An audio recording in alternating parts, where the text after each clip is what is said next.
For us to connect with the plants and getting wisdom from the plants, what are some of the advice that you can offer? Well, it's largely about recognizing that as a receptacle, as an antenna, we need to clean ourselves. So, what are the things that help you feel more open and receptive to the world? So, of course, diet helps a lot and exercise helps a lot because it gets things moving. And then, of course, it's the will, it's the desire, and it's the humble connection with that being, with that plant, whatever you want to connect with. So, all beings, whether they're human or not, really want the same thing. They all want to be respected and loved. They want to be appreciated and loved. We all do. So, in the same way that if I was coming to you and I'd heard that you were really intelligent, really wise, and I wanted to get some knowledge or bounce something off you or just enjoy your company, I would come, I would shower, I would dress in clean clothes, I would bring you some gift, maybe a flower or a chocolate or something precious, and really show you like I really appreciate and honor your time. And because of that, I'm going to get a certain quality of response from you. Because you're feeling appreciated, I'm going to get a certain caliber of quality from you.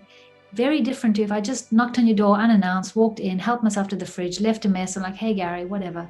I'm going to get a very different quality of energy from you.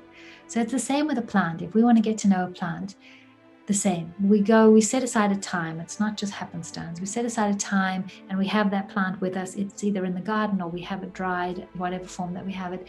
And we just light a candle and get ourselves prepared, undivided attention, and we introduce ourselves and we greet this plant and we say, for example, tobacco.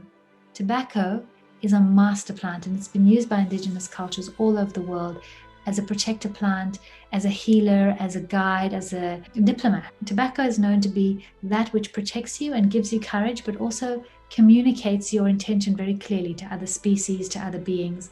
So Native Americans would often, when they have their meetings, their peace meetings, when there was something of significance that needed to be resolved, they would sit with the peace pipe, the tobacco pipe. So only after you've had some tobacco, and not all tobacco is to be inhaled, only after you've had some tobacco in whatever form that it looks like. Many shamans just pull it into the mouth and then push it out again with the prayers. That brings good conduct and it brings an elegant way of sharing and it brings the heart into grounded warriorship so that we can now meet in a diplomatic, open, tolerant, respectful and firm way. And then they would have their meetings, the elders, like this. So, for example, if you want to get to know tobacco more, go with respect. Prepare yourself, take a shower, dress nicely, have it on your altar or wherever it is growing in your garden, and light a candle and you speak and you introduce yourself and you say, I've heard so much about you. I understand you're a wisdom plant. I'd really love to know anything that you have to tell me or anything that I'm ready to know. Or can you help me? Show me how to get ready to know you better. And just open a genuine conversation, but one with great respect. And we'll start to notice that it will start to talk back to us in very curious ways. The way the plant kingdom communicates is very interesting. It's never by rote. Every single time it's different for me. It'll come in a dream, it'll come in an intuition, it'll come in some kind of humorous way. The plant is making some knowledge obvious.